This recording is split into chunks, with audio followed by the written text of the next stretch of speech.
வணக்கம். APR news சேனலுக்காக செய்தி வாசிப்பாளர் சாந்தி சிவா.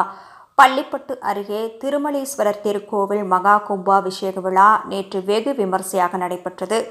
ஏராளமான பக்தர்கள் கலந்து கொண்டு சுவாமி தரிசனம் செய்து வழிபட்டனர். பள்ளிப்பட்டு அருகே பழைய கொளத்தூர் கொசஸ்தலை ஆற்றின் கரைப்பகுதியில் 1500 ஆண்டுகளுக்கு முன்பு விஜயநகர பேரரசர் ஸ்ரீ கிருஷ்ணதேவராயர் ஆட்சி காலத்தில் திரிபுரசுந்தரி சமேத திருமலீஸ்வரர் கோவில் கட்டப்பட்டதாக இக்கோவிலில் உள்ள கல்வெட்டுகள் கூறுகின்றன. இருப்பினும் காலப்போக்கில் கோயில் சிதலமடைந்து காணப்பட்டது.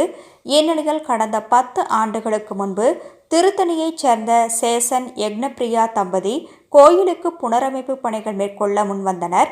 கிராம மக்கள் உதவியுடன் சிதலமடைந்த கோயில் ராஜகோபுரம், விமான கோபுரங்கள், அம்மன் சன்னதிகள், கல் மண்டபம், கோயில் சுற்றி கல் மண்டபம், சுற்றுச்சுவர், உள் பிரகாரங்கள் புதுப்பித்து கலைநுட்பத்துடன் சிலைகள் அமைத்து வண்ணம் தீட்டுவது உள்ளிட்ட கோயில் திருப்பணிகள் அனைத்தும் முடிவுற்றன.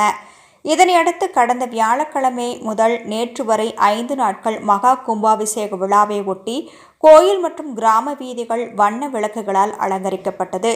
இதனைத் தொடர்ந்து கோயில் வளாகத்தில் யாகசாலைகள் அமைத்து 20 பேர் கொண்ட சிவாச்சாரியர்கள் நித்திய ஹோம குண்ட பூஜைகள் செய்தனர். விழாவில் 5ஆம் நாளான நேற்று காலை 4ஆம் கால யாக பூஜைகள், மகா பூர்ணாகீதி யாகசாலை பூஜைகள் நடைபெற்றது. தொடர்ந்து ஏராளமான பக்தர்கள் கோயில் முன்பு கூடியிருக்க சிவாச்சாரியர்கள் புனித நீர் கலசங்கள் புறப்பாடு நடைபெற்று காலை 10 மணிக்கு ராஜகோபுரம் மற்றும் விமான கோபுரங்களுக்கு வேத மந்திரங்கள் முழங்க மகா கும்பாபிஷேகம் நடைபெற்றது.